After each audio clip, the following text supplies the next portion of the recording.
کہ آپ اے آئی سے اگر ترجمہ کر بھی رہے ہیں بالفرض، تب بھی ایسا نہیں ہو سکتا کہ آپ اس پہ بالکل کوئی سد بد نہ رکھیں اور اس کو دیں، اور جو وہ آپ کو دے آپ آنکھ بند کر کے اسے شائع کر دیں. یعنی نظارت کرنی پڑے گی آپ کو اس کے اوپر، ایک ایک سطر کو دیکھنا پڑے گا. کیونکہ میں نے بعض جگہوں پہ دیکھا ہے یہ، آپ اسے کوئی سادہ سا متن دیں، تو جیسے آپ نے کہا تاریخ کی کتاب جو کوئی قصہ، تو اس کا تو شاید وہ آپ کو ترجمہ درست کر کے دے دے، لیکن جہاں کلامی یا فلسفی بحث آتی ہے، یا جہاں پر عربی زبان میں مختلف ایک ہی لفظ کی مختلف جہات ہوتی ہیں، وہاں پہ وہ ہینگ ہو جاتا ہے، وہاں پہ وہ ترجمے کا حق ادا نہیں کر سکتا. اب یہاں پر کام شروع ہوتا ہے اس ماہر کا، کہ جو اس خاص علم میں مہارت رکھتا ہے، جو اے آئی نہیں پکڑ پا رہا وہ اس نے پکڑنا ہے.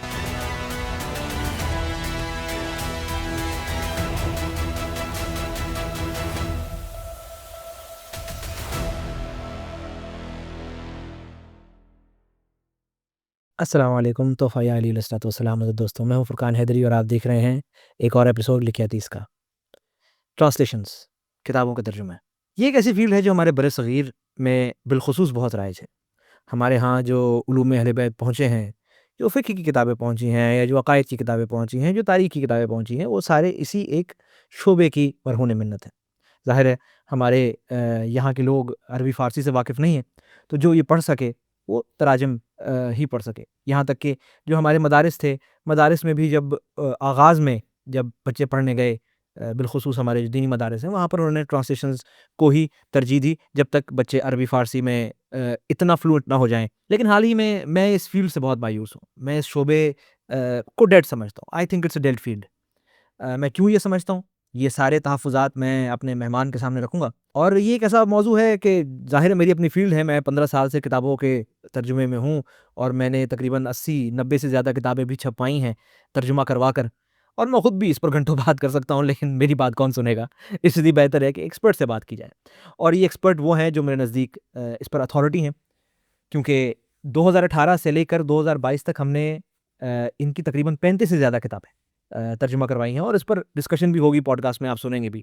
یہ ایک ایسی شخصیت ہیں کہ جن کا میرے ساتھ ایسا تعلق ہے کہ 2018 سے لے کر 2022-23 تک کوئی ایسا دن نہیں گزرتا تھا کہ جب میں دن میں، رات میں، سوتے میں، جاگتے میں ان سے بات نہیں کر رہا. کتابوں کی ٹرانسلیشنز پر بات ہو رہی ہیں، کتابوں کی فائلز آ رہی ہیں، ان کی کتابوں کے علاوہ دوسری کتابوں پر ترجمے کی ڈسکشنز ہو رہی ہیں. یعنی کہ دن رات ان سے گفتگو کرتا رہتا. میرے گھر میں لڑائیاں تک ہو گئی کہ میں ہر وقت ان سے باتیں کرتا رہتا ہوں. خیر، میرے بہت ہی عزیز دوست، میرے بہت ہی عزیز مہمان، اور میں چاہتا ہوں کہ میں ان کے ساتھ اور بہت سی باتیں کروں، اور بہت سے پوڈ کاسٹ کروں، اور بہت سے موضوعات پر بات کروں. the none other than سید سبطین علی نقوی امروہوی صاحب. ظاہر ہے میں زیادہ بات نہیں کروں گا، میں آپ پر چھوڑتا ہوں اور اس پوڈ کاسٹ پر چھوڑتا ہوں. انجوائے کیجیے. السلام علیکم یا علی مدد قبلہ. علیکم السلام ورحمۃ اللہ. مولانا مدد، خیریت سے ہیں آپ؟ ٹھیک ہے الحمدللہ الحمدللہ. قبلہ تقریباً 2 سال بعد ملاقات ہو رہی ہے جی، ہماری. ایسا ہی ہے. آپ ممبر پر مصروف ہو گئے، ہم کتابوں میں، ہم کاروبار میں مصروف ہو گئے. ایسا ہی ہے، خدا نے کچھ توفیقات دی تھی، دعا ہے کہ دوبارہ ہمیں وہ توفیقات عنایت فرمائے انشاءاللہ. قبلہ سب سے پہلے تو میں آپ سے، یعنی کہ جو تمہیدی ایک سلسلہ ہے مجھے پسند نہیں ہے، لیکن تسلسل کے لیے اسے قائم کرنا پڑتا ہے، جو کہ تعارفی ہوتا ہے. سب سے پہلے بتائیں، کوئی کتاب کا ترجمہ کر رہے ہیں ابھی؟ جی ہاں، ایک کتاب کا ترجمہ چل رہا ہے، اگر خدا نے چاہا تو عید غدیر سے پہلے انشاءاللہ آ جائے گی. ضخیم ہے یا چھوٹی سی ہے؟ تقریباً 800 صفحے کی کتاب ہے. اللہ اکبر. اب منہ میں پانی آ رہا ہے تو میرے. جی. علامہ سبطین علی نقوی امروہوی، شاہ ولایت کے خانوادے کا چشم و چراغ. یہ اس فیلڈ میں آنا، علم کی فیلڈ میں آنا، یہ کہاں سے ہوا، کیسے ہوا؟ یہ ایک لمبا اور طویل مضمون ہے. المختصر یہ کہ میرے خاندان میں کوئی ایسا نہیں ہے کہ جو اس فیلڈ سے پہلے تعلق رکھتا ہو. میرے جہاں تک میرے علم میں ہے، میرے ننیال اور ددیال میں کوئی پچھلی کم از کم 4-5 پشتوں میں تو ایسا نہیں ہے.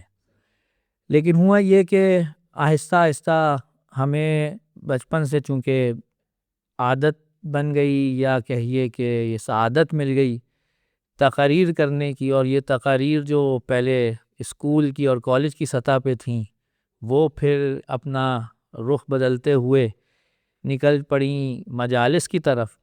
تو وہاں سے ایک یو ٹرن لیا ہماری زندگی نے، اور مجالس سے خطاب کی برکت سے ہم اسلام آباد سے اٹھ کے قم چلے گئے، اور قم میں پھر حضرت فاطمہ معصومہ سلام اللہ علیہا کے در سے اور حوضہ قم سے وابستہ ہیں اب تک، اور اس وقت تک دعا ہے کہ وہ اپنے در سے وابستہ رکھیں جب تک آخری سانسیں نہ آ جائیں۔ میں جب بھی قم المقدس میں گیا ہوں، اکثر جب میں جاتا ہوں آپ وہاں پر موجود نہیں ہوتے، آپ یہاں پر ہوتے ہیں، کیونکہ میں وہاں پر جاتا ہوں مخصوصی پر جی اور آپ ہاں، یہاں پر آ جاتے ہیں۔ جی مجالس تو اور میں تبلیغ کے ہمیشہ سلسلے میں یہاں ہوتا میں ہمیشہ ایوان طلع میں ڈھونڈتا رہتا ہوں شام کے وقت کہ کب آغا سبطین یہاں پر آئیں گے، جو کہ آپ کا آستانہ ہے۔ خدا کرے کہ ہمارا نشر ان کے ساتھ ہو انشاءاللہ۔ یہ قم کس سن میں گئے اور وہاں کی تعلیم کس طرح کی تھی؟ میں قم میں گیا ہوں جی 2011-12 یہ تھا سال، اور ویسے ہی جو وہاں کا ایک طریقہ کار ہے، آپ جائیں پہلے فارسی زبان سیکھیں، پھر وہ آپ کو تھوڑی بہت فقہ اور عقائد کا ایک دورانیہ ہوتا ہے 6 مہینے کا، جس کو تمہیدیہ کہتے ہیں، آپ وہ گزارتے ہیں۔ اس کے بعد پھر آپ کسی مدرسے میں چلے جاتے ہیں جہاں آپ کا پورا ایک سلسلہ جو حوزوی تعلیم کا ہے وہ پھر شروع ہو جاتا ہے، جس میں پہلے ادبیات عرب پڑھائی جاتی ہیں، اس کے علاوہ فقہ و اصول پڑھائے جاتے ہیں، منطق پڑھائی جاتی ہے۔ پھر اگر آپ تخصص کسی خاص فیلڈ میں کرنا چاہیں، جیسے فلسفے میں یا کلام میں یا خود فقہ و اصول میں، تو پھر اس کے مطابق آپ کو وہ مدارس میں ان مدارس میں بھیج دیا جاتا ہے جن مدارس میں تخصص ہوتا ہے۔ تو ہمارا چونکہ شروع سے ہی موضوع جو پسند کا رہا ہے وہ کلام رہا ہے، اس وجہ سے پھر ہم نے تخصص بھی جو راہ اختیار کی وہ علم کلام سے متعلق ہے، فلسفے اور علم کلام سے متعلق ہے۔ زبان سے محبت کیسے ہو؟ یعنی کہ ہم تو دیکھتے ہیں کہ ہمیشہ جب کوئی مدرسے میں پڑھنے جاتا ہے تو ایک بنیادی عربی فارسی تو وہ سیکھتا ہے، لیکن عبور ہو جانا اتنا کہ ترجمے کرنے لگیں، اور بالخصوص اتنی مشکل جو آپ نے فیلڈ پسند کی کلام کی، جس میں فلسفہ بھی شامل ہے، اس کی مشکل اصطلاحیں عربی کی، یہ جنون کہاں سے آیا؟ اصل میں مجھے ہمارے نانا سے ایک سمجھیے کہ شوق لگ گیا تھا۔ وہ یہ تھا کہ ہمارے نانا کو فارسی آتی تھی، تو وہ فارسی کتب پڑھا کرتے تھے، ان کے پاس تھی بھی، اور پھر جو اردو میں ترجمہ شدہ کتابیں میسر تھیں اس وقت پاکستان میں اور آج بھی ہیں، انہوں نے ایک اچھی بڑی لائبریری بنا رکھی تھی۔ تو فارغ اوقات میں جب ہم ان کے ہاں جاتے تھے تو کتاب اٹھا لیا کرتے تھے، پڑھنا شروع کر دیتے تھے۔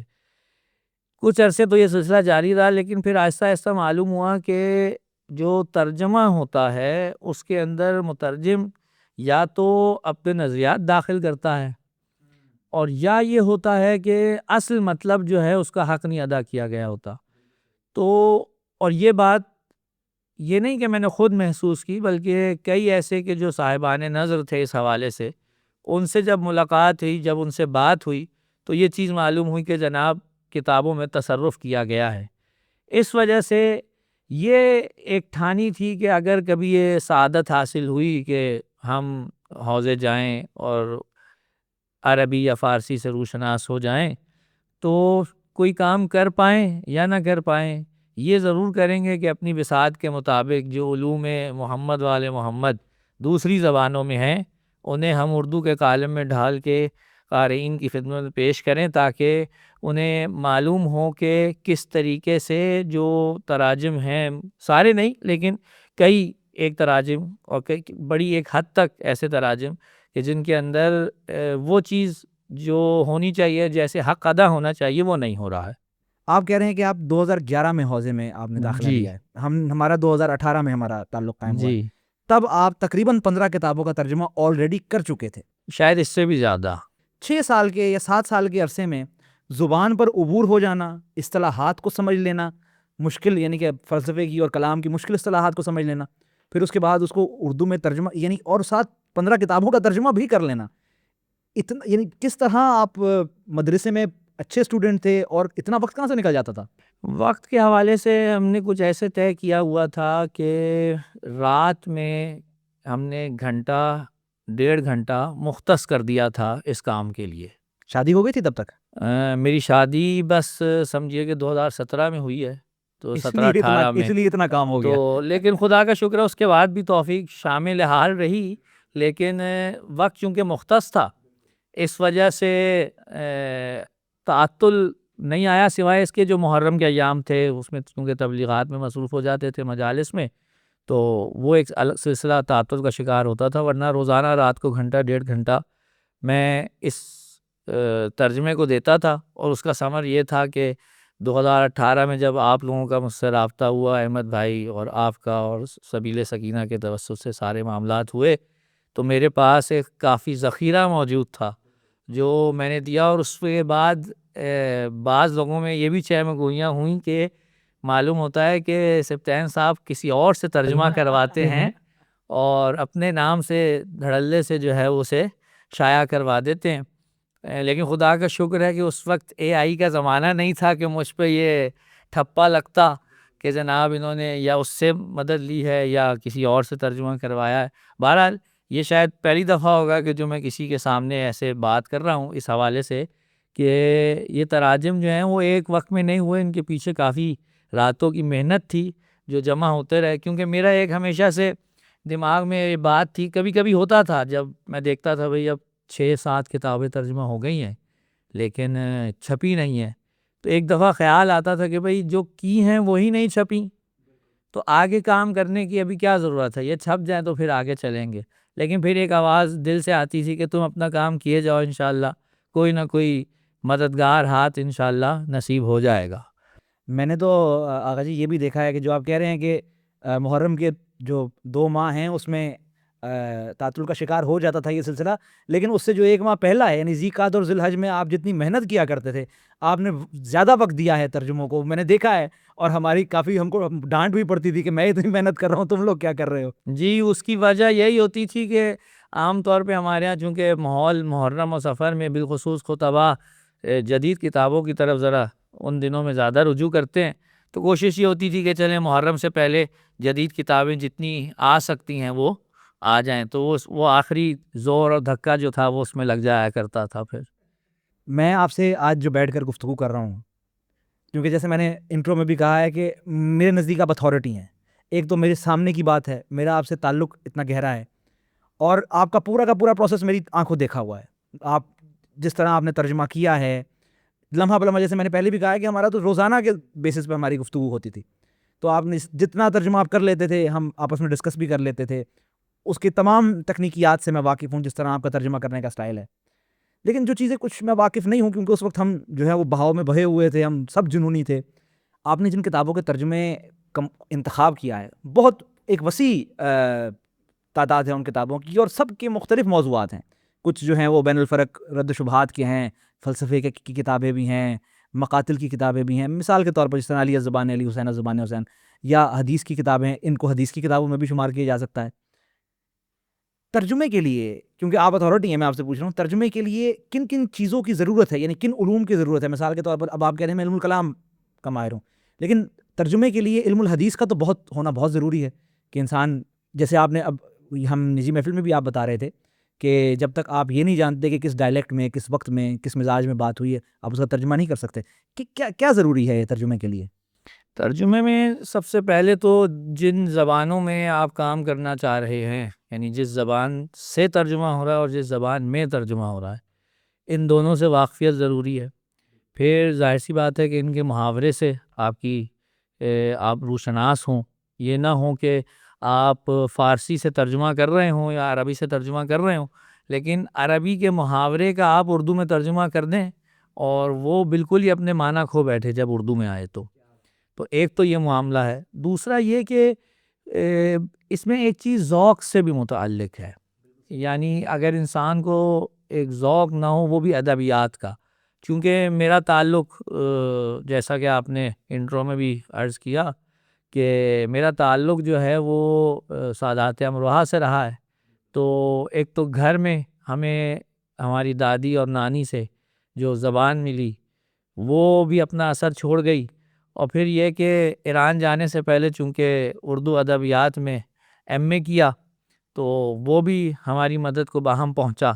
اور اس کا یہ فائدہ ہوا کہ جب اردو میں ترجمہ کرنے بیٹھے تو یہ دقت نہیں ہوئی کہ بھائی جب ترجمہ اردو میں آئے گا تو کہیں یہ نہ ہو کوئی کہے کہ یہ آپ نے کیا کیا ہے۔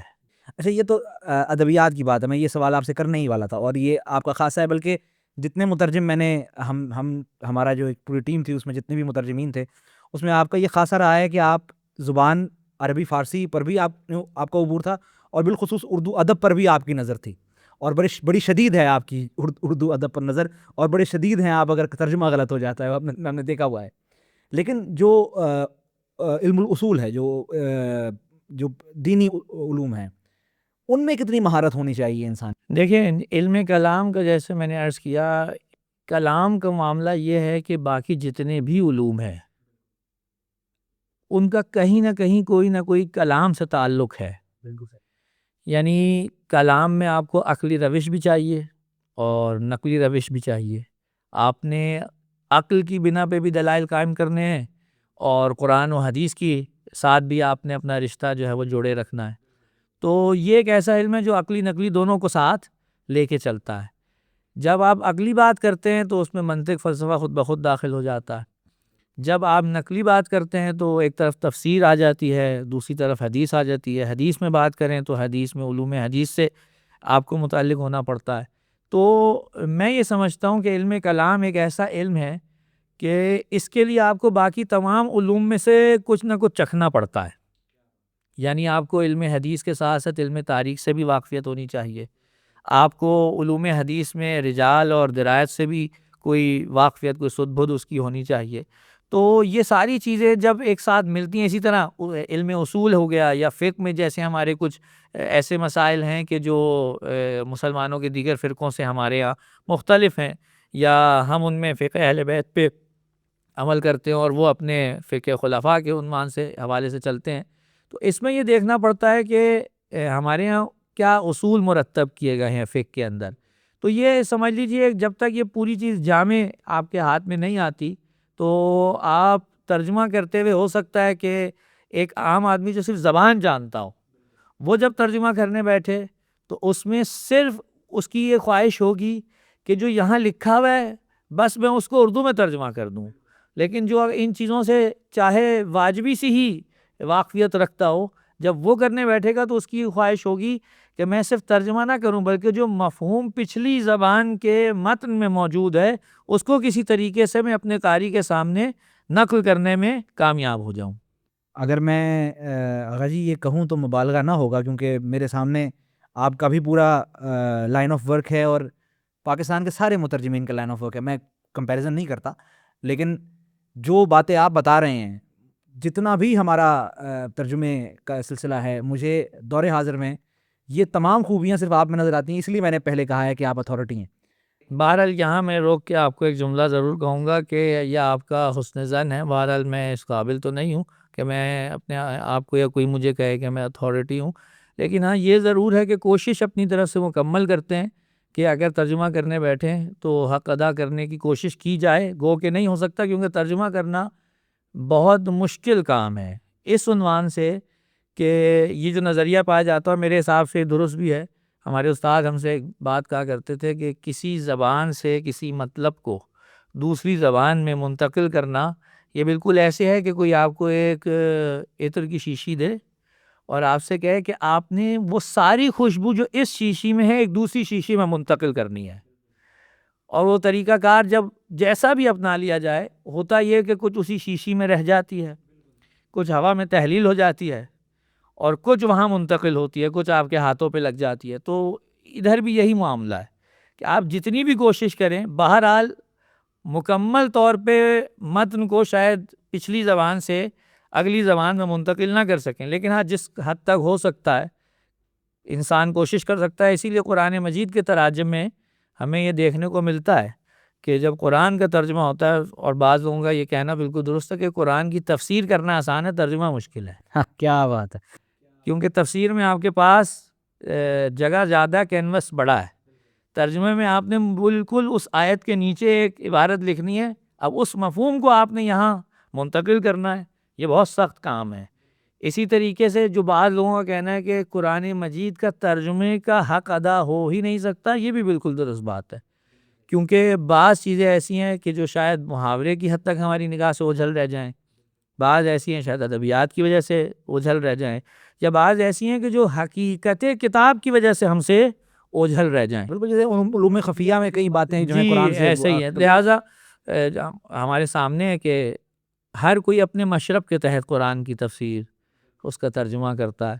تو ترجمہ بہرحال ایک ذوقی امر بھی ہے، اس میں انسان کا ذوق بہت دخیل ہوتا ہے. جیسے آپ لوگوں نے کتابیں شائع کیں جو میں نے ترجمہ کیں، تو یہ بھی میں آج شاید پہلی دفعہ یہاں پہ بات کرنے جا رہا ہوں، شاید پہلے کبھی کسی کے سامنے ایسے نہیں کی، کہ مجھے کبھی آپ لوگوں کی طرف سے یہ نہیں کہا کہ بھئی اس کتاب کا آپ نے ہمیں ترجمہ کر کے دینا ہے. میں ہمیشہ اپنی مرضی سے کوئی کتاب منتخب کرتا تھا اور ترجمہ کر کے آپ کو بھیجتا تھا، کیونکہ میرے ساتھ مسئلہ یہ ہے کہ میں کسی کے کہے پہ ترجمہ نہیں کر سکتا جب تک اس کتاب کے اندر موجود موضوع سے میں خود متفق نہ ہوں. کلام کی تو بات ہم نے کر لی، لیکن آپ نے اس سے اور ثقیل معاملات کو اپنایا ہے. یعنی آپ نے علامہ طباطبائی کے رسائل کا بھی ترجمہ کیا ہے. فلسفے کا یہ مسئلہ ہے کہ فلسفے میں انگریزی اصطلاح مختلف، عربی اصطلاح مختلف، ان اصطلاحوں کو اردو میں کنورٹ کرنا اپنے آپ میں ایک بہت بڑا ایک کام ہے، یا میں کہوں عذاب ہے، جو ہم نے اکثر جب ہم فلسفے پر مبنی کتابوں کے تراجم کی بات کرتے تھے ہم کہتے تھے یہ کیا کیسے ہوگا یہ. تو آپ نے وہ کیا ہے. آپ نے رسائل جو ہم نے غالباً فلسفہ اہل بیت کے نام سے رسالہ بھی چھاپا تھا، 4 آپ نے رسائل تھے اس رسائل کے کا ترجمہ کیا تھا. یہ کتنا مشکل ہے اور یہ کیسے ہوتا ہے؟ کیونکہ یہاں پر صرف مہارت نہیں ہے، یہاں پر کچھ اور بھی ہے جو شامل حال ہے. اس میں دیکھیں جی، ایسا ہے کہ اگر انسان لگن کے ساتھ اہل بیت سے توسل کے ساتھ آگے بڑھے تو یقیناً کچھ چیزیں ایسی ہیں کہ جو امداد غیبیہ میں سے ہوتی ہیں. تو اس میں آپ اہل بیت سے جب توسل اختیار کرتے ہیں، خدا پہ بھروسہ کرتے ہیں، تو کچھ کام وہاں سے بھی سیدھے ہو جاتے ہیں. لیکن اس میں ایک معاملہ جو توجہ طلب ہے وہ یہ ہے کہ چاہے وہ فلسفے سے متعلق چیز ہو یا کلام سے متعلق چیز ہو، اردو زبان میں اصطلاحات کے تراجم پہ کوئی کام نہیں ہوا ہے. اسی لیے آپ دیکھیں کہ اگر انگریزی زبان سے ترجمہ ہو رہا ہوتا ہے تو وہی انگریزی اصطلاحی اٹھا کے بس اردو خط میں لکھ دی جاتی ہے. عربی فارسی سے بھی اسی طریقے سے ہے، کیونکہ اگر ہم بیٹھ کر یہ کام شروع کریں کہ کتاب میں پہلے جو استعمال شدہ اصطلاحات ہیں ان کی اردو اصطلاحات اختراع کی جائیں تو یہ تو خود اپنے اندر ایک بہت بڑا موضوع بن جاتا ہے. تو اب اس وقت جو سلسلہ چل رہا ہے وہ تو یہی ہے کہ وہ جو اصطلاحات عربی یا فارسی میں استعمال ہوئی ہیں ان کو جوں کا توں نقل کیا جائے، لیکن نیچے حاشیے میں یا وہیں اس کو اس طرح سے بیان کیا جائے کہ اس کی تفصیل ہو جائے.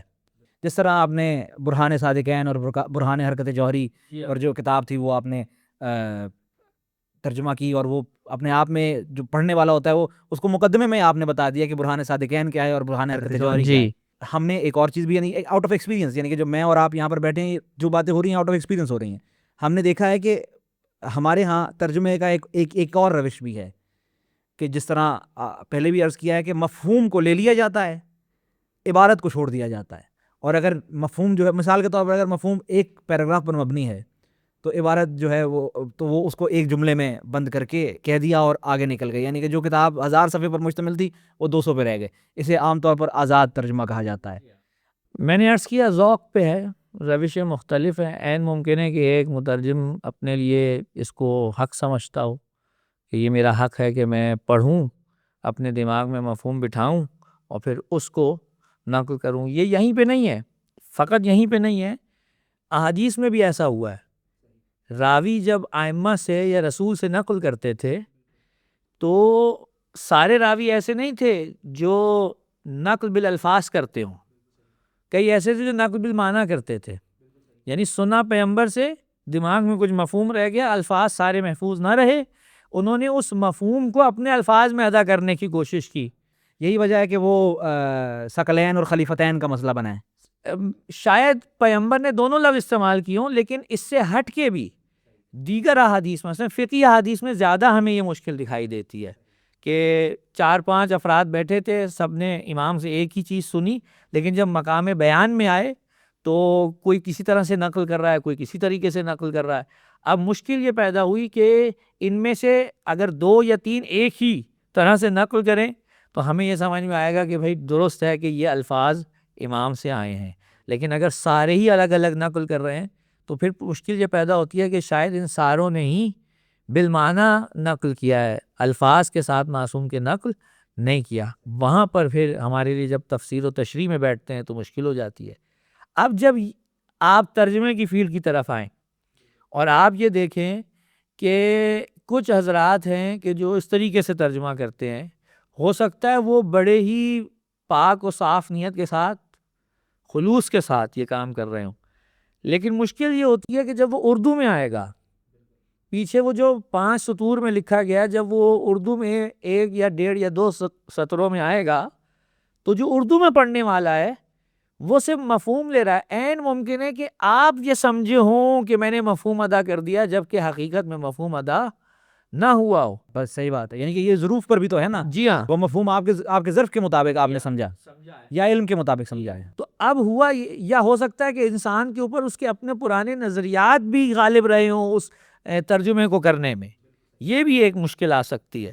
تو اب جب وہ بندہ بیٹھ کے ترجمہ کر رہا ہوگا کسی خاص نظریے کے تحت، یا مثال کے طور پہ کسی خاص عقیدے کے تحت، یا وہ یہ روش اپنا رہا ہوگا کہ بھئی مجھے مختصر کر کے پیش کرنا ہے، تو عین ممکن ہے کہ جو اصل متن ہے یا جو ماتن ہے اس نے کچھ اور کہنے کی کوشش کی ہو، لیکن جب اردو دان طبقہ اسے پڑھے گا تو وہ اسے کسی اور زاویے سے، کسی اور اینک سے دیکھے گا، اور وہ اینک و زاویہ اس اصل لکھنے والے کا نہیں ہوگا بلکہ مترجم کا ہوگا. آغا جی یہاں پر ایک اور مسئلہ بھی تو ہمارے ہاں درپیش ہوتا ہے، بالخصوص آزاد ترجمے میں نہیں لیکن ترجمہ ان جنرل، بین السطور بھی بہت سی باتیں ہوتی ہیں جو مؤلف کہنا چاہتا ہے جو شاید مترجم نہیں سمجھ پاتا اور اسے منتقل نہیں کر پاتا. ایسے ہی ہے، بالکل ایسے ہی ہے.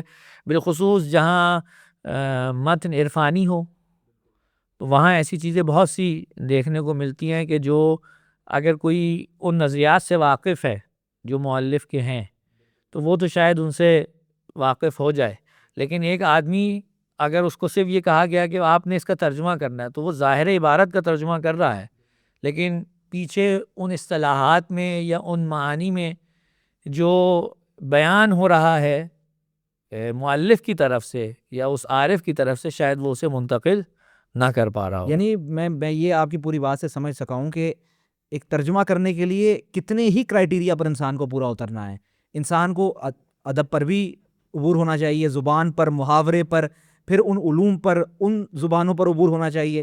پھر متن کو سمجھنے کے لیے مثال کے طور پر اب الگ الگ ڈائلیکٹس میں کتابیں لکھی جاتی ہیں، جس طرح ہمارا اکثر ذکر ہوا ہے کہ علامہ جعفر مرزا عملی کی عربی پڑھنا دقت طلب ہے، معاملہ وہ مشکل ہے، یا جو پرانے ہمارے اساتذہ ہیں ان کی پھر بھی کتابوں کو پڑھنا آسان ہے کیونکہ وہ پرانی عربی میں لکھے گئے ہیں. جی، فصیح عربی تو وہ بھی سمجھنا مشکل ہے. پلس پھر انسان یہ بھی دیکھے کہ جو لکھنے والا ہے، جو کتاب کا مؤلف ہے، اس کے اپنے نظریات کیا ہیں تاکہ وہ اصل معنی اخذ کر سکے.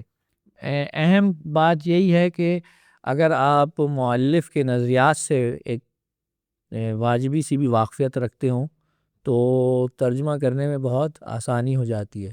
لیکن آپ کو زندگی میں پہلی اور آخری مرتبہ اگر کوئی کتاب دی جائے کہ آپ نے اس کا ترجمہ کرنا اور یہ حق زحمت ہے جو آپ لے لیجئے اور اس کے بعد یہ کتاب آپ ہمیں دے دیجئے، تو میرا خیال ہے کہ شاید ترجمے کا حق ادا نہ ہو سکے.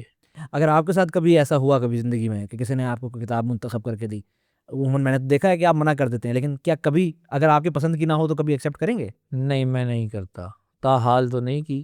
ابھی حال ہی میں مجھے ایک کتاب کا کہا گیا، وہ ایک حوزے کے استاد ہی تھے، ان کی طرف سے لکھی گئی تھی. علم رجال کو مد نظر رکھتے ہوئے بحار الانوار کی جو احادیث ہیں ان کے اوپر انہوں نے اپنی رائے کے مطابق رجال کے تحت، اسناد کے تحت صحیح حدیث اکٹھی کرنے کی کوشش کی، جس کے اوپر بہرحال حوزے کے اندر کوئی انہیں خاص پذیرائی بھی نہیں ملی. لیکن یہ مجھے کہا گیا کہ آپ حق زحمت لے لیں اور اس کا ترجمہ کر دیں. تو جو ہمارے اور ان کے درمیان میں رابطہ تھے قبلہ مولانا، ان کو میں نے یہی کہا کہ معذرت کی کہ پہلی تو میری یہ روش ہے کہ میں کسی کے کہنے پہ یا کسی کی فرمائش پہ ترجمہ نہیں کرتا ہوں۔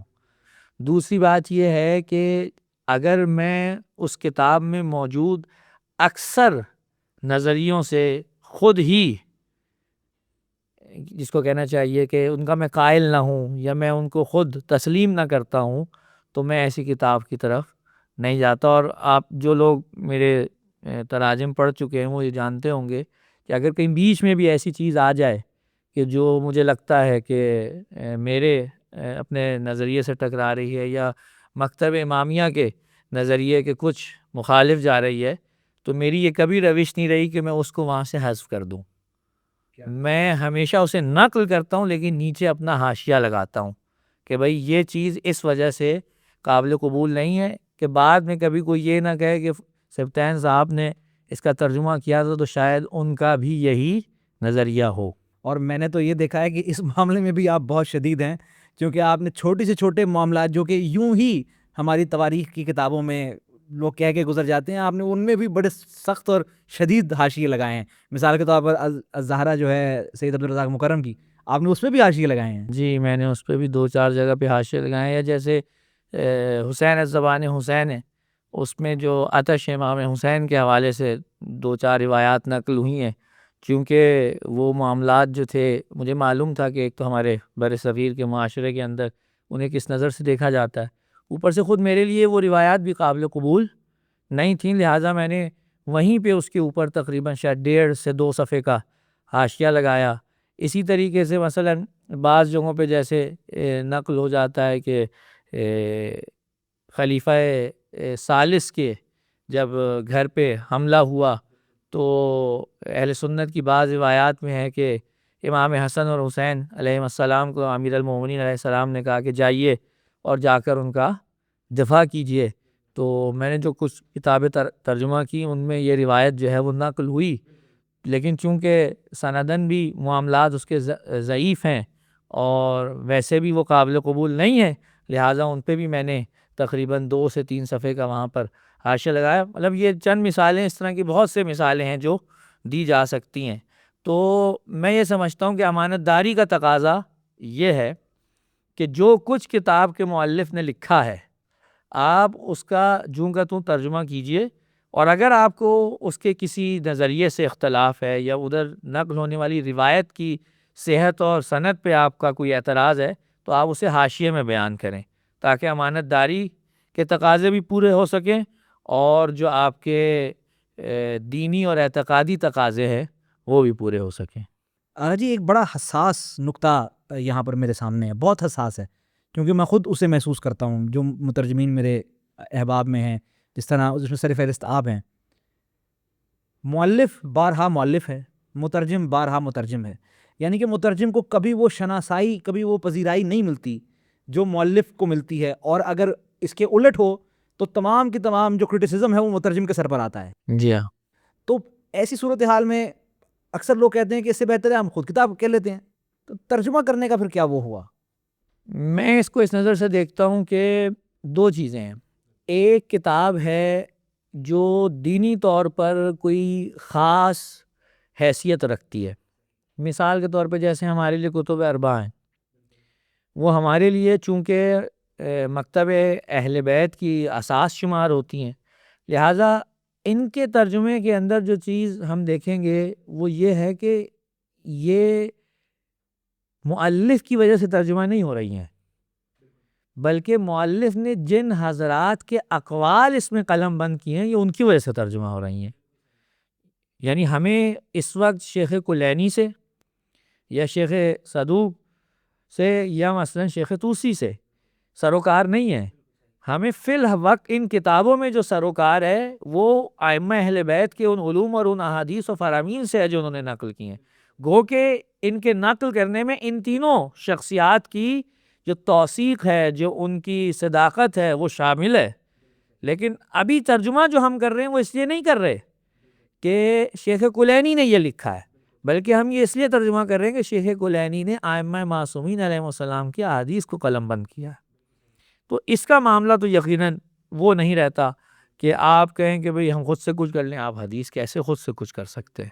لیکن جہاں بات آتی ہے کسی ایسی کتاب کی جس میں کسی ایک خاص چیز کو موضوع بنایا جاتا ہے، تحلیلی کتاب ہے، تحلیلی کتاب ہے، اس کے اندر آپ کوئی نظریہ بیان کر رہے ہیں، کسی چیز کو قبول کر رہے ہیں، کسی چیز کو رد کر رہے ہیں، میں یہ سمجھتا ہوں کہ اگر ایک کام پہلے ہی کسی زبان میں ہو چکا ہے، کیا بات ہے، کیا بات ہے، اور آپ یہ سمجھتے ہیں کہ وہ کسی حد تک مکمل ہے، تو آپ دوبارہ اس پہ بیٹھ کر اگر قلم اٹھائیں گے تو دو باتیں، یا تو آپ دوبارہ سے اپنی توانائیاں ایسی چیز پہ صرف کریں گے جو پہلے سے موجود ہے، اور اگر آپ کریں گے تو حتماً آپ اسی سے مدد لے کر رہے ہوں گے، تو نتیجہ یہ نکلے گا کہ نام آپ اپنا پھر بھی لگا رہے ہیں، لیکن اصل میں آپ کسی اور سے سارے معاملات اور مطالب یا اس کا اکثر مطالب آپ کسی اور سے اخذ کر رہے ہیں۔ دراصل وہ ترجمہ ہی ہوگا پھر، جی، دراصل وہ ایک حد تک ترجمہ ہی ہے۔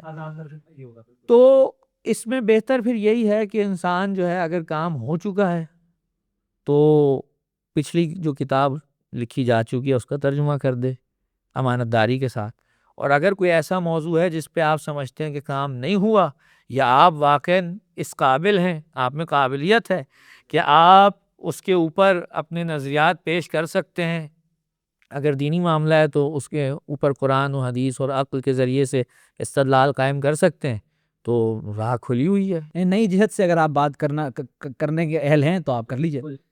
اور بعض اوقات یہ بھی ہوتا ہے کہ کوئی شخصیت اس خاص ٹاپک میں ایسی اتھارٹی بن جاتی ہے کہ کوئی دوسرا اگر وہ کام کرنا چاہ بھی رہا ہو تو سورج کے سامنے چراغ والا معاملہ ہو جاتا ہے۔ سید جعفر مرزا عاملی اب صحیح ان کے بعد کون لکھے گا اس طرح؟ جی، مثلاً اب ہو سکتا ہے کہ کچھ چیزیں ایسی ہوں جو سید جعفر مرزا عاملی نے بیان کی ہوں، ان پہ نظر ثانی ہو سکتی ہے، کیونکہ معصوم تو بہرحال کوئی نہیں ہے، لیکن چونکہ وہ نام اتنا بڑا ہے، لہٰذا اب اگر آپ کو یہ کہا جائے کہ جناب یا تو اسے ترجمہ کر دیجئے یا ایسی ہی کتاب دوبارہ لکھیے، تو میرا خیال ہے کہ اسے ترجمہ کر دینا زیادہ بہتر ہوگا نسبتاً اس کے کہ آپ نئی کتاب لکھیں، کیونکہ نئی کتاب میں لکھنے کے لیے جو آپ کو زحمتیں اٹھانی ہیں وہ ایک طرف، اور پھر وہ تجربہ آپ کو درکار ہو، وہ تجربہ اگر آپ کے پاس نہیں ہے جو جعفر مرتضیٰ عاملی کے پاس ہے تو یقیناً وہ بات نہیں آ پائے گی۔ اور جو تحقیق ہے ان کی، جتنا انہوں نے وقت صرف کیا ہے اس میں، جتنا انہوں نے یعنی کہ مشکلیں کاٹی ہیں، یہ ایک جو پورا ماحول ہے اس ایک کتاب کا، کیونکہ وہ ایک زندگی بن جاتی جی ہے ہاں، انسان ایسا ہی ہے وہ، کیونکہ اس کے اول و آخر سے واقف ہیں، وہ اس کے درمیان میں جہاں گفتگو ہو رہی ہے تو وہ کہہ رہے ہیں یہ میں گفتگو پہلے کر چکا ہوں، آخر میں کر رہے ہیں تو وہ کہہ رہے ہیں یہ بھی میں پہلے کر چکا ہوں، اور اگر پہلے کہیں اس کا اشارہ آ گیا تو وہ کہہ رہے ہیں کہ یہ گفتگو میں فلاں مقام پہ جا کے کروں گا، تو ان کے دماغ میں چونکہ ساری چیزیں سامنے ایک تشت کی طرح بالکل واضح ہوتی ہیں، ایک دسترخوان کی طرح بالکل ان کے سامنے سب چیزیں واضح ہوتی ہیں، تو ایسے شخص کے کینوس میں اور ایک جدید شخص کو جو یہ کام کرنے بیٹھے گا اس میں یقیناً فرق ہوتا ہے۔ آغا جی، ہم نے کئی بار اب اس پورے پوڈ کاسٹ میں کئی بار ہم نے یہ بات کی ہے کہ دیانت داری اور امانت داری سے کرنا ہے۔ کبھی کبھار کچھ ایسے معاملات ہو جاتے ہیں کہ ہمیں اس اصول سے صرف نظر کرنا پڑ جاتا ہے۔ کئی مترجمین ہمارے سامنے انہوں نے اس طرح کیا بھی ہے، کئیوں نے بہت ایڑی چوٹی کا زور لگایا کہ ہم نے ایسے نہیں کرنا، کئی بار ناشرین نے کروایا ہے کہ انہوں نے مثال کے طور پر کوئی عبارت حذف کر لی یا کسی کو تبدیل کر لیا، تو اب مثال کے طور پر اب ایک ترجمہ ہمارے سامنے آیا ہے جو کہ حذف شدہ ہے، آیا اس ترجمے کی کوئی وقت ہے؟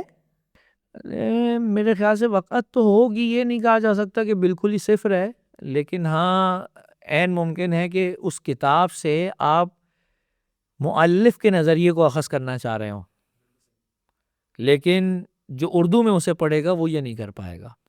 میں ایک چھوٹی سی مثال دیتا ہوں، آپ یقیناً اس کو جانتے ہیں، جب سبیل سکینہ میں کتابیں شائع ہو رہی تھیں تو یہ ایک مشکل آئی تھی، علم رجال کی کچھ کتابیں ہم نے شائع کی،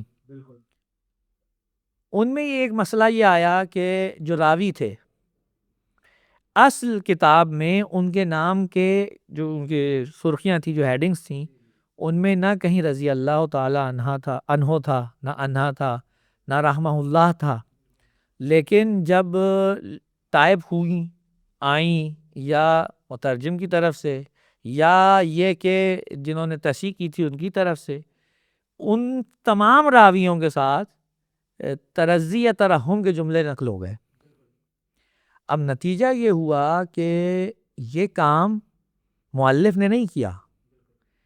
ہمارے یہاں بعض علماء رجال کا یہ ماننا ہے کہ اگر کوئی خاص شخصیت، کوئی عالم جیسے شیخ صدوق ہو گئے یا دیگر، کسی راوی کے نام کے ساتھ رحمہ اللہ یا رضی اللہ عنہ استعمال کر لیں تو اس کا مطلب یہ ہے کہ اس راوی کے اوپر اعتماد کیا جا سکتا ہے، یعنی وہ اس کے لیے دعا کریں. اب اس کو اصول کو کوئی قبول کرتا ہے یا نہیں کرتا یہ ایک الگ بحث ہے، لیکن یہ ایک اصول پایا جاتا ہے ہمارے یہاں رجال میں.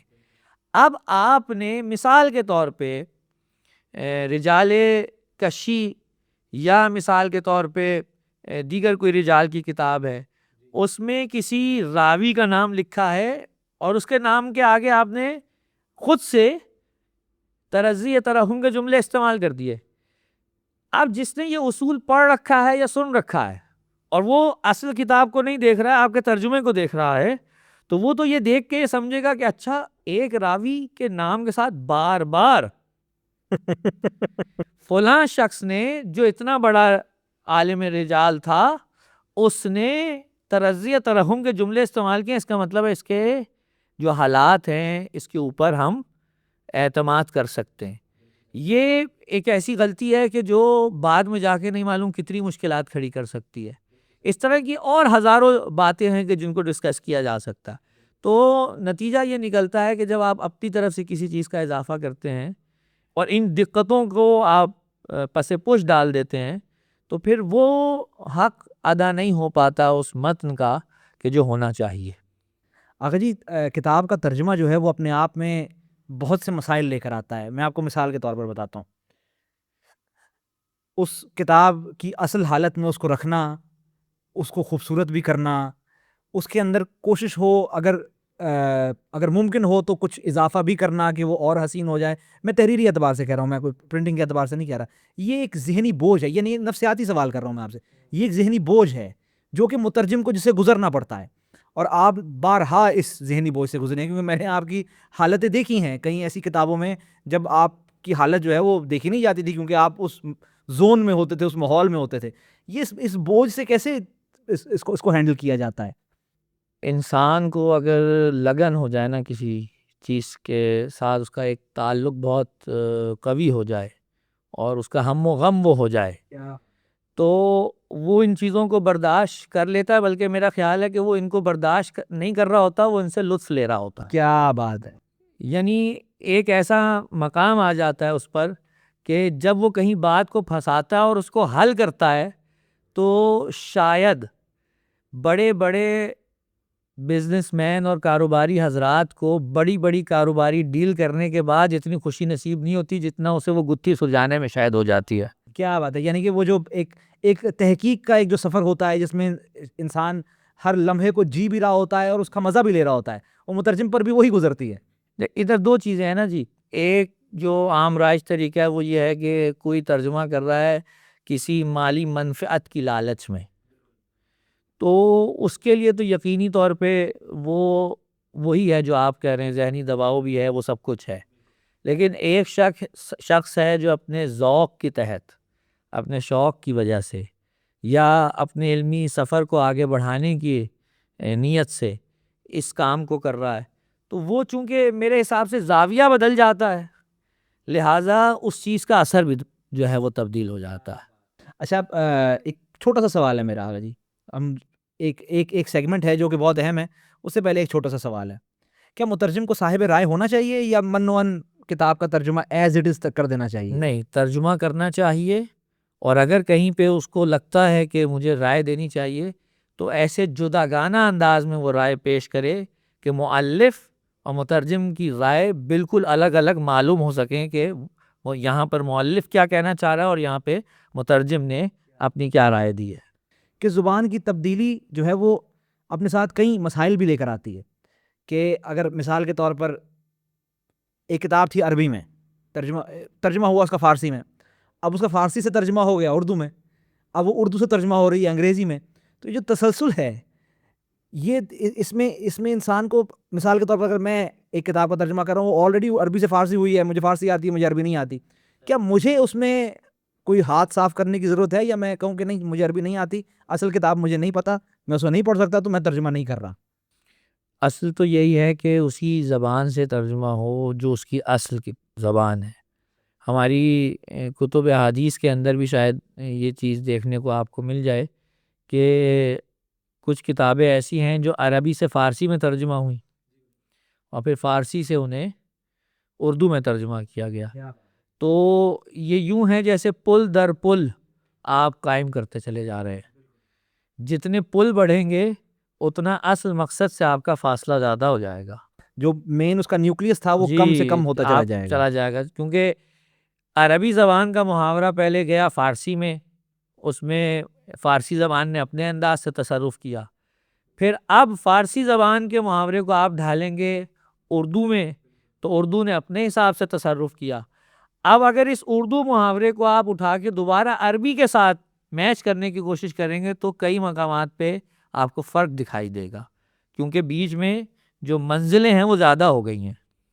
اچھا آغا جی, اس کا ایک اور جہت بھی تو ہے, یہ تو چلیں ہم تحلیلی کتاب کی بات کریں, احادیث کا تو احادیث میں بھی اس طرح کی تبدیلیاں آ جاتی ہیں. جی احادیث میں بھی بالکل آ جاتی ہیں. اس کی وجہ یہ ہے کہ ایک شخص نے ایک عبارت کو اٹھایا اور اس نے اس سے کوئی خاص مفہوم نکالا.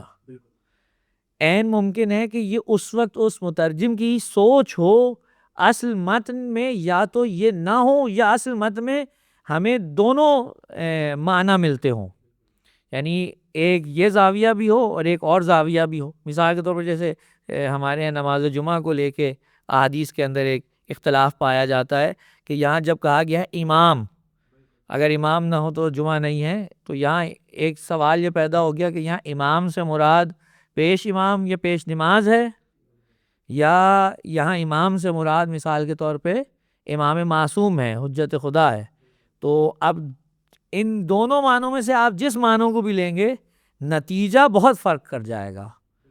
تو اسی طریقے سے یہاں پر بھی اب ادھر وہاں وہ صرف لفظ امام پڑھے گا, عربی سے فارسی والا صرف لفظ امام پڑھے گا, اس کا نظریہ یہ ہے کہ یہاں امام سے مراد پیش نماز ہے, وہ اس کو ویسے ترجمہ کرے گا. اب جب فارسی سے اردو میں ترجمہ ہوگا تو اب اس کے سامنے وہ امام نہیں ہے, اس نے کیا دیکھا ہے, اس نے دیکھا پیش نماز, تو وہ اس کو ویسے ترجمہ کر دے گا. تو اب جب آپ اصل عبارت سے جا کے اسے جوڑنے کی کوشش کریں گے تو وہاں پیش نماز کا لفظ نہیں ہوگا, وہاں امام کا ہے, جس میں دونوں طرف کی رائے جو ہے وہ موجود ہے کہ یہاں امام سے مراد ہو سکتا ہے کہ امام معصوم ہے, یا ہو سکتا ہے کہ یہاں پر وہ ہے کہ جو امامت کروائے. ایک اور مثال میں دوں, بے شک یہ بھی کنٹروورشل ہے, اجملہم والی جو مثال ہے کہ جمال سے ہے یا اجمال سے ہے, جی خوبصورت ہے یا من جملہ ہے. جی ہاں, تو یہ اس طرح کے معاملات ہیں. اب ان کو اگر آپ مد نظر رکھیں تو میرے حساب سے مشکل ترین کام احادیث کا ترجمہ کرنا ہے.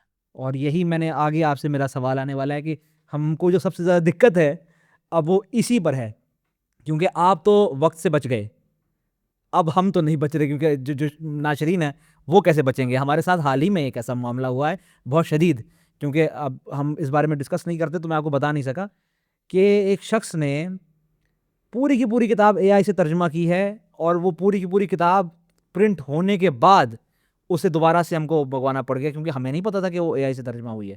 اس میں جو حالات خراب ہوئے ہیں میں کیا بتاؤں آپ کو. تو اب یہ جو میں مثال اس لیے دے رہا ہوں, کتاب کا نام نہیں لے رہا, میں مثال اس لیے دے رہا ہوں کہ اب یہ مسئلہ تو ہمارے ہاں لاحق ہے. اب آپ بچ گئے, آپ نے پہلے کام شروع کر لیا, آپ کو پذیرائی میں ملی, آپ لوگ آپ سے واقف بھی ہو گئے, آپ کا جو سٹائل آف رائٹنگ ہے, آپ کا جو آپ کے جو محاورے ہیں, آپ کی جو اپنی گرامر ہے, لوگ اس سے واقف ہو گئے, ہم اس سے واقف ہو گئے. لیکن اب جو دور آ گیا ہے, برائی میں اچھائی کا بھی ایک عنصر ہوتا ہے. آپ کے نزدیک کیا ہے, کیا آیا یہ بالکل ہی غلط ہے؟ مثال کے طور پر اے آئی ہے, اے آئی سے تراجم بالکل ہی غلط ہیں اور بالکل صحیح ہیں. اگر صحیح ہیں تو کن کتابوں کے لیے صحیح ہیں, کن موضوعات کے لیے صحیح ہیں؟ مثال کے طور پر کوئی تاریخی کتاب ہوگی تو شاید اس کے لیے کوئی بہتر بھی ہو. آپ کی کیا رائے ہے اس میں؟ دیکھیں, یہ تو میں نہیں کہہ سکتا کہ بالکل ہی صفر ہے. ظاہر سی بات ہے کہ جیسے دور آگے بڑھ رہا ہے, جدت آتی جا رہی ہے, اور جیسے پہلے جو مترجمین تھے وہ ہاتھ سے بیٹھ کے کاپیوں پہ لکھا کرتے تھے, پھر کمپیوٹر لیپ ٹاپ آیا تو اب ڈائریکٹ بیٹھ کے ٹائپ کرتے ہیں، اس سے آپ کی کمپوزنگ کے جو کچھ مراحل ہیں وہ بچ جاتے ہیں، وقت بچ جاتا ہے.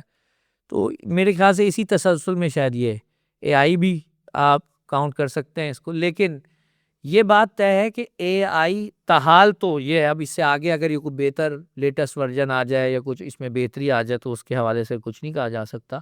تاحال جو ہم نے دیکھا اس میں یہ ہے کہ آپ اے آئی سے اگر ترجمہ کر بھی رہے ہیں بالفرض، تب بھی ایسا نہیں ہو سکتا کہ آپ اس پہ بالکل کوئی سد بد نہ رکھیں اور اس کو دیں اور جو وہ آپ کو دے آپ آنکھ بند کر کے اسے شائع کر دیں. یعنی نظارت کرنی پڑے گی آپ کو اس کے اوپر، ایک ایک سطر کو دیکھنا پڑے گا. کیونکہ میں نے بعض جگہوں پہ دیکھا ہے یہ آپ اسے کوئی سادہ سا متن دیں تو جیسے آپ نے کہا تاریخ کی کتاب یا کوئی قصہ، تو اس کا تو شاید وہ آپ کو ترجمہ درست کر کے دے دے. لیکن جہاں کلامی یا فلسفی بحث آتی ہے یا جہاں پر عربی زبان میں مختلف ایک ہی لفظ کی مختلف جہات ہوتی ہیں، وہاں پہ وہ ہینگ ہو جاتا ہے، وہاں پہ وہ ترجمے کا حق ادا نہیں کر سکتا. اب یہاں پر کام شروع ہوتا ہے اس ماہر کا کہ جو اس خاص علم میں مہارت رکھتا ہے، جو اے آئی نہیں پکڑ پا رہا وہ اس نے پکڑنا ہے. کیا بات ہے! آپ یہ کہنا چاہتے ہیں کہ اے آئی کو بطور آلہ استعمال کیا جائے، اسے بطور مترجم نہ مان لیا جائے؟ نہیں، بالکل ایسے ہی ہے جیسے آپ لیپ ٹاپ کو بطور اسلحہ بطور آلہ استعمال کرتے ہیں، لیکن آپ اس کے اوپر مثال کے طور پہ یہ نہیں کر سکتے کہ آپ اسے دیں اور کہیں جی بھائی تم خود ہی سے سب کچھ کمپوز وغیرہ کر کے دے دو، ہم بس چھاپ دیں گے. ایسا نہیں ہو سکتا ہے، کیونکہ بعض چیزیں ایسی ہوتی ہیں جس میں ذوق درکار ہے، کریٹو پروسیس ہے. اے آئی کے پاس ذوق نہیں ہے. یعنی عین ممکن ہے کہ وہ آپ کو کوئی اچھا ادبی فن پارہ بنا دے، لیکن وہ جو ایک مذاق شریعت ہے یا جو ایک وہ جو مذاق جس کو کہنا چاہیے کہ ترجمہ ہے، یا وہ اس خاص فقہ کا کوئی مسئلہ ہے، جیسے ہمارے یہاں فقہا کہتے ہیں کہ بھئی یہ چیز ذوق فقہ سے میل نہیں کھاتی. ہاں، کیا بات ہے! اس ذوق کو سمجھنے کے لیے پیچھے ایک بڑی محنت کرنی پڑتی ہے، تب جا کے آپ کہتے ہیں کہ بھئی یہ ذوق ہے جس کو میں سمجھ پایا ہوں. یہ چیز تاحال تو شاید اے آئی نہیں سمجھ سکی، آگے اگر کچھ ہو جائے تو ہم کچھ کہہ نہیں سکتے، لیکن اس ذوق کو سمجھنے کے لیے اے آئی جو ہے میرا نہیں خیال کہ اس کے اوپر آنکھ بند کر کے اندھا اعتماد کیا جا سکتا ہے. آغا جی، آخری سوال کرتا ہوں آپ سے. میرے نزدیک یہ سب سے اہم سوال بھی ہے اور ایک قسم کا المیہ بھی ہے. میں آپ کو ایک مثال دے دیتا ہوں. کل میں ایک شخص سے ملا، قاضی سعید الرحمان مرحوم کے فرزند ایک اسکول چلاتے ہیں، ٹیچر ہیں. انہوں نے مجھے بتایا کہ ان کے ہاں گریڈ 8 کے اسٹوڈنٹس انگلش سے اردو ٹرانسلیشنز کر رہے ہیں ان کی سرپرستی میں. مجھے بہت سن کے بہت خوشی ہوئی. لیکن میرا اپنا جو ایک نقطۂ نظر ہے، میں جو پچھلے 2-2.5 سال سے دیکھ رہا ہوں، جب سے ہم نے کتابوں کے ترجمے کو روکا ہے یا مؤخر کر دیا ہے، جبکہ ہمارے پاس اب بھی آپ کے کئی مسودے ہیں اور 20-25 اور مسودے پڑے ہیں، شاید زیادہ ہی ہوں، کئی تو گم بھی ہو گئے. میرے نزدیک ٹرانسلیشن ایک ڈیڈ فیلڈ ہے، مجھے اس میں وہ اب دم خم نظر نہیں آتا.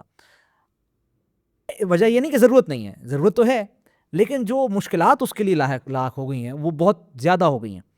آپ ترجمے کے فیوچر کو کس طرح دیکھتے ہیں؟ بہرحال جب سے اے آئی کا سلسلہ شروع ہوا ہے، کئی لوگوں نے تو اپنی ضرورت کے تحت خود سے ہی یہ کام کرنا شروع کر دیا، گو کہ میں نے اس کے جو ممکنہ خطرات ہیں وہ آپ کی خدمت میں پیش کر دی ہیں. میرے حساب سے فرق تو پڑے گا. اب جیسے ہی اے آئی کا سلسلہ آگے بڑھ رہا ہے، فرق تو پڑے گا.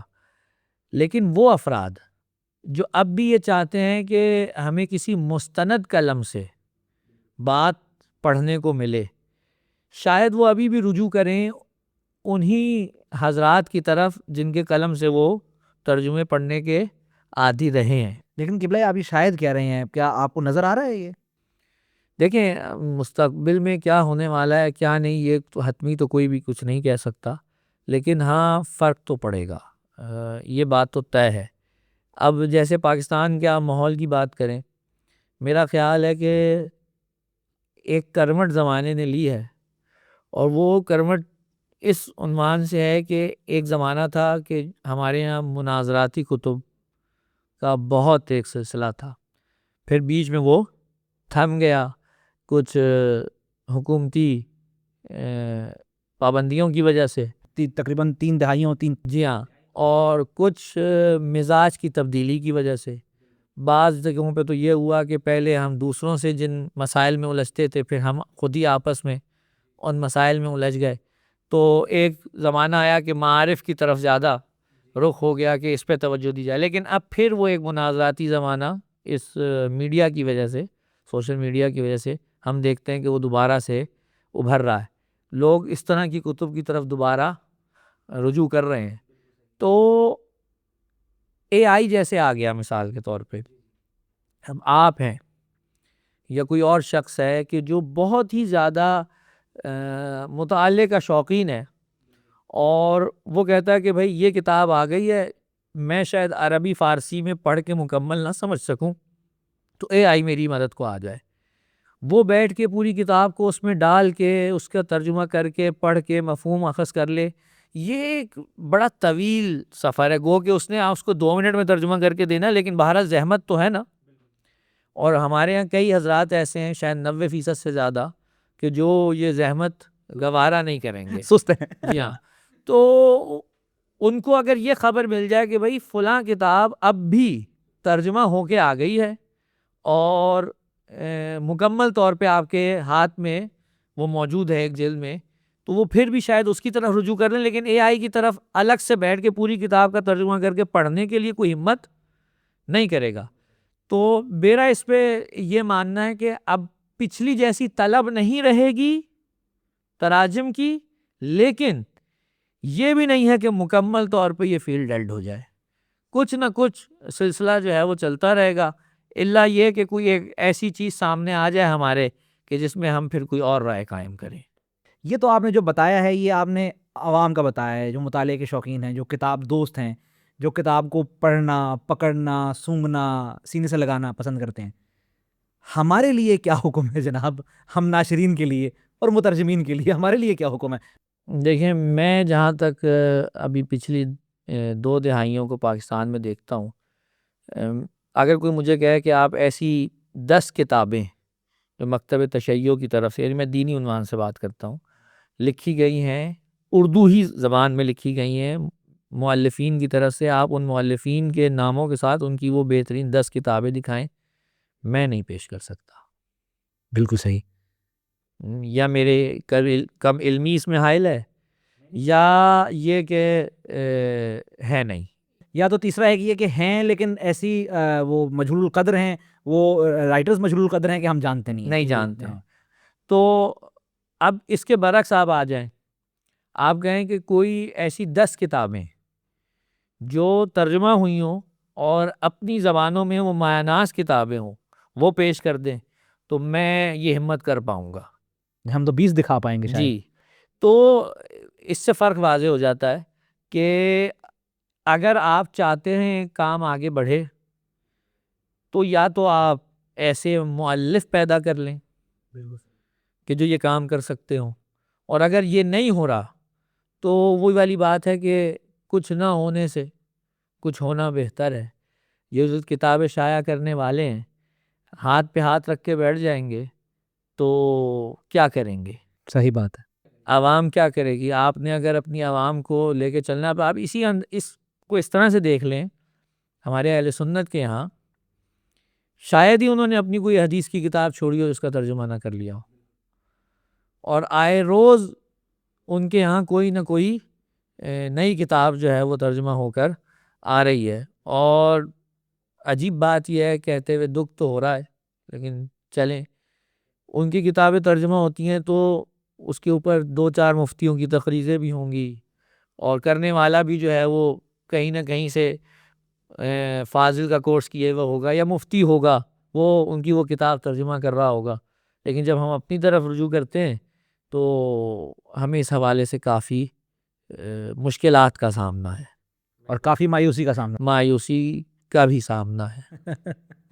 میں اسی لیے جو میں نے ڈیڈ فیلڈ کا لفظ استعمال کیا، یہ اسی لیے کیا تھا کہ میں تو مایوس ہوں، لیکن آپ سے بات کر کے اور کل شاہ عمران بھائی سے بات کر کے مجھے کچھ تھوڑا سا حوصلہ ہوا ہے کہ نہیں، کچھ لوگ اب بھی ہیں جو کہ شدت رکھتے ہیں، جنون رکھتے ہیں ترجمہ کرنے کا، اور اسی طرح جو ان کے اندر وہ آگ ابھی بھی موجود ہے۔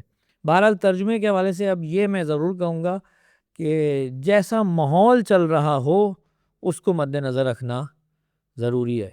اب اگر ایک کرمٹ لے لی گئی ہے، جیسے کہ اختلافی موضوعات بہت زیادہ آج کل بین مذاہب اختلافی مسائل جو ہیں وہ اٹھائے جا رہے ہیں، تو میرا خیال ہے کہ بہترین ناشر وہ ہے جو عوام کی اعتقادی ضرورت کو مد نظر رکھتے ہوئے کام کرے. دوستو یہ تھا آج کا پوڈ کاسٹ. امید کرتا ہوں آپ حضرات کو پسند آیا ہوگا. ظاہر ہے کہ میں ہمیشہ یہی کہتا ہوں کہ 1 گھنٹے کے اندر کتنی ہی بات بندہ کر سکتا ہے، اور بالخصوص مجھ جیسا بندہ جو کہ ملتان سے فیصل آباد آیا ہو صرف پوڈ کاسٹ کے لیے، اور پوڈ کاسٹ کے بعد اسے فوراً لاہور جانا ہو اور اگلے دن صبح اس کی فلائٹ بھی ہو تو اتنی ہی ہو سکی. لیکن ظاہر ہے آغا سبطین اپنے بڑے بھائی ہیں اور ان کے ساتھ بہت سے موضوعات پر ڈسکشنز ہیں کہ ان موضوعات پر ہم نے بات کرنی ہے. بالخصوص رد الشبہات کے موضوعات پر بھی ہم بات کریں گے. بین الفرق اب جب آئندہ ان سے بیٹھ کر گفتگو ہوگی تو میں کتابیں بھی ساتھ رکھوں گا اور ایک کتاب پر بات کرتے رہیں گے کہ اس کتاب پر کیا مشکل ہے، اس کتاب پر کیا مشکل ہے. ظاہر ہے بہت بڑا کام ہے ان کا. ایک شخص جس نے 35 سے زیادہ کتابوں کا ترجمہ کیا ہو اور ایک بہت چھوٹے سپیم آف ٹائم میں کیا ہو، اتنے شدت کے ساتھ، اتنے جنون کے ساتھ، اتنے جذبے کے ساتھ، ایک آگ ہے سینے میں ان کے، اور انہوں نے اس آگ کو جو ہے وہ بھڑکنے دیا ہے ترجمے کو لے کر. یہ بھی ایک بہت بڑا کام ہے. یہ ایک مائل سٹون ہے جو انہوں نے کیا ہے. جب 2018 میں میری سبطین صاحب کے ساتھ جب پہلی گفتگو ہوئی واٹس ایپ پر، تب ان کے پاس تب ہی 20 سے زیادہ کتابیں آلریڈی ترجمہ ہو چکی تھی. ہم نے یہ کے بعد دیگر کتابیں شائع کرنا شروع کی. کئی ایسی کتابیں ہیں جو اب تک ان کی چھپی نہیں. کئی ایسی کتابیں ہیں جن کا یعنی کہ جو سیریز تھی، ایک آدھ کتاب چھپ گئی، ایک آدھ کتاب جو ہے وہ تیار ہو گئی، ایک آدھ کتاب تیار نہیں ہوئی، انہوں نے کہا یار اس کو روک دو، اب نہیں کرتے اس کو. کئی ایسی کتابیں ہیں کہ جس کی جلد اول تیار، جلد دوم، جلد سوم تیار نہیں ہے تو وہ بھی پڑی ہوئی ہیں. تو بہت سی ایسی کتابیں ہیں کہ جو اب تک نہیں چھپی، اور انشاءاللہ وہ بھی بہت جلدی چھپیں گی. سید سبطین سے اور بہت سے موضوعات پر گفتگو ہوگی. لیکن اگلے ہفتے کا پوڈ کاسٹ آپ حضرات کے لیے بہت خاص ہوگا، کیونکہ جو مہمان میرے سامنے آئے ہوں گے وہ بہت خاص ہیں اور وہ موضوع بھی بہت خاص ہے. تو تب تک کے لیے مجھے اجازت دیجیے. میں ہوں فرقان حیدری اور آپ دیکھ رہے ہیں لکھے حدیث.